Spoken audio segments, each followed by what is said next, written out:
नमस्कार, मैं हूं आपके साथ वैशाली और आप देख रहे हैं गौरव भारत न्यूज। नरसिंहगढ़ में गौ पास अष्टमी के पावन पर्व पर विश्व हिंदू परिषद बजरंग दल प्रखंड इकाई द्वारा श्री मानस गीता गौशाला हनुमानगढ़ी पहुंचकर गौ माता का श्रृंगार कर वैदिक मंत्रोच्चारण के साथ पूजा की।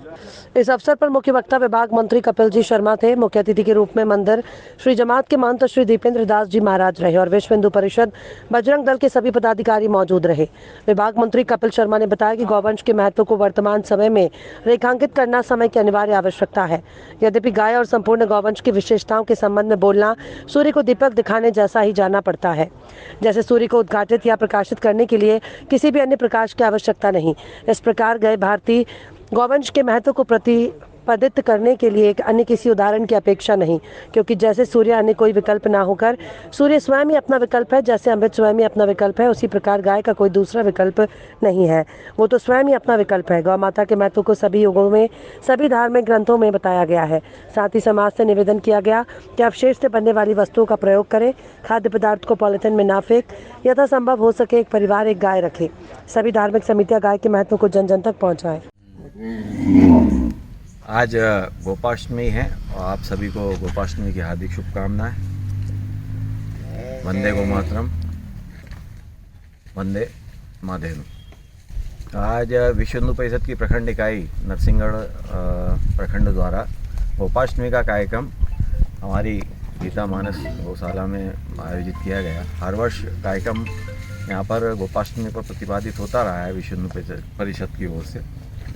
आज मुख्य वक्ता के रूप में महंत जी दीपेंद्र दास जी का यहाँ पर उद्बोधन प्राप्त हुआ और समाज से एक अपील भी की गई।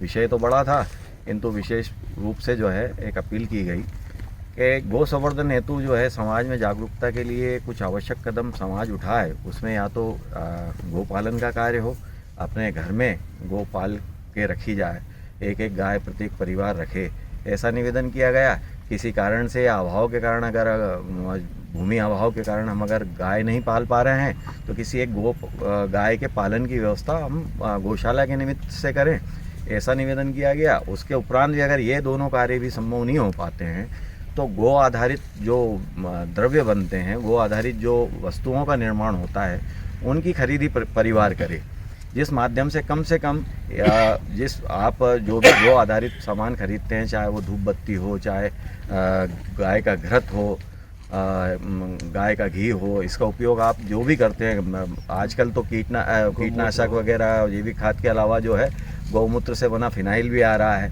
जो कि घर की दृष्टि से बहुत उत्तम है। रासायनिक आप लाते हैं, उसका एक प्रादुर्भाव होता ही होता है, किंतु ये पूरी तरह सुरक्षित है। तो ऐसे मच्छरों के लिए वो भी बन रही है आजकल गाय के उपलों से मॉस्किटो नेट जिसे अपन बोलते हैं। घर में हम रासायनिक जलाते हैं, बच्चों के लिए दुखदायी होता है, हमारे लिए भी एक समय उपरांत वो परेशानी का कारण बनता है। तो ऐसा निवेदन किया गया है कि उनके आधार पर उनके आधारित अगर वस्तुओं को हम खरीदेंगे तो निश्चित रूप से एक गाय का पेट भरने, अगर आप उनके आधार के, तो एक गाय का पेट निश्चित रूप से आप भर लेंगे अगर वस्तुओं का आप क्रय विक्रय। बस ऐसा ही निवेदन था।